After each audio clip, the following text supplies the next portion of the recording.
This video is sponsored by SBO Digital Marketing Company.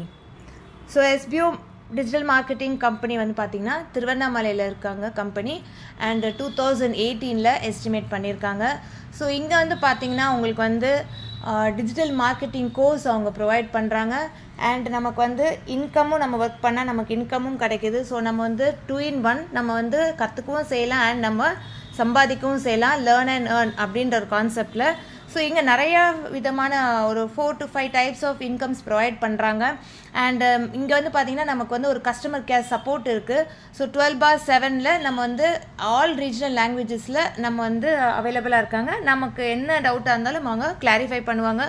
So number 1 trusted company, online ஜாப்லே கம்பெனிலே school of business organisation அப்படின்ற company வந்து ரொம்ப ட்ரஸ்டடான company. So உங்களுக்கு வந்து வேறு மேலும் ஏதோ டீட்டெயில்ஸ் தெரிஞ்சுக்கணும் அப்படின்னா உங்கள் நேம் அண்ட் குவாலிஃபிகேஷன்ஸில் இந்த கீழே கொடுத்துருக்க வாட்ஸ்அப் நம்பருக்கு வாட்ஸ்அப் பண்ணுங்கள். தேங்க்யூ.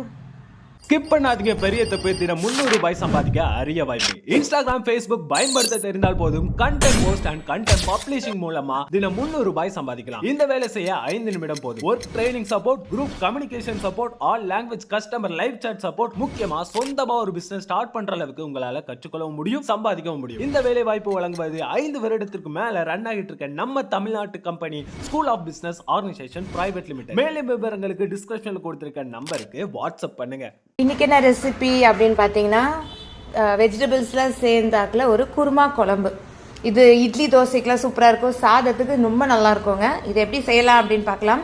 உருளைக்கிழங்கும் பட்டாணி நான் கட் பண்ணி தண்ணியில் போட்டு வச்சுருக்கேன்.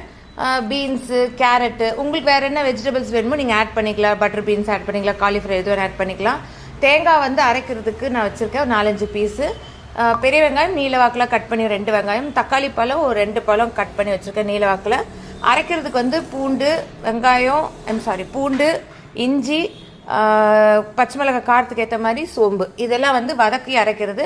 இதுவும் சேர்த்து தான் பண்ணுவாங்க. ஹோல் ஸ்பைசஸ் எல்லாமே ஒன்று நான் எடுத்திருக்கேன். பட்டை, கிராம்பு, அன்னாச்சிப்பூ, பிரியாணி எல்லாமே கலந்தாக்கில் உங்களுக்கு எவ்வளோ தேவையோ அதை எடுத்துக்கோங்க. ஸோ ஃபஸ்ட்டு வந்து கடாயத்தில் எண்ணெய் ஊற்றிக்குங்க.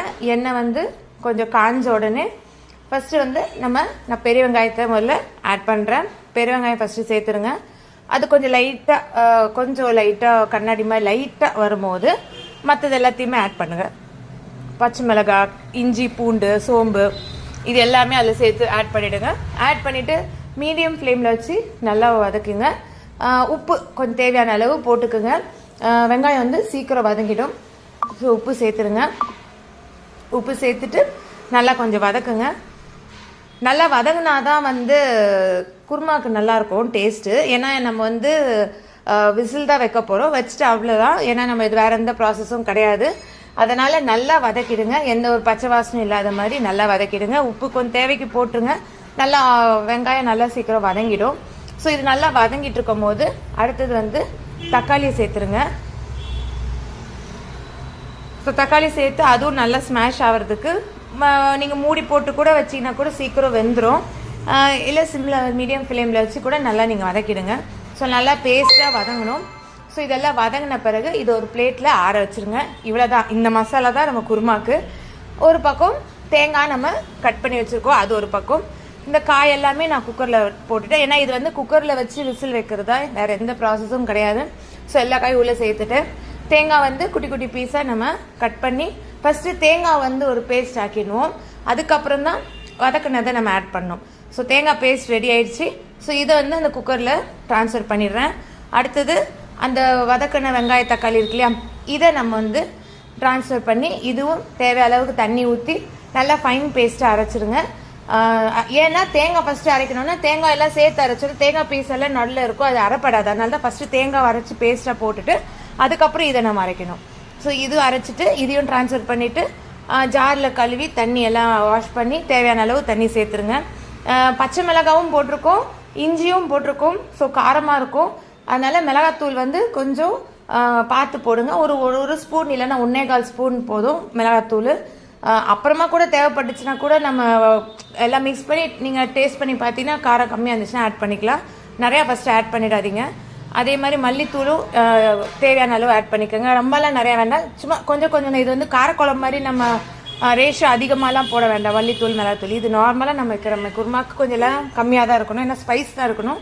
மஞ்சள் தூள் எல்லாம் சேர்த்துட்டு நல்லா கிளறிட்டு உப்பு டேஸ்ட் பண்ணி பார்த்துக்குங்க, உப்பு கரெக்டாக இருக்கான்னு இல்லைன்னா ஆட் பண்ணிக்கோங்க. அதேமாதிரி காரம் உங்களுக்கு கம்மியாக இருந்துச்சுன்னா காரம் சேர்த்துக்குங்க. அதே மாதிரி திக்னஸ் பார்த்துக்குங்க, ஏன்னா நம்ம விசில் வச்சு எடுத்துட்டோம் அப்படின்னா ரொம்ப திக்காயிடும். அதனால் கொஞ்சம் தண்ணி ஊற்றி இப்போவே நீங்கள் கலக்கிட்டீங்கன்னா உங்களுக்கு விசில் வந்துட்ட பிறகு அது நார்மல் கன்சிஸ்டன்சியில் இருக்கும். ஸோ விசில் வச்சு ஒரு 4-5 விசில் வைங்க.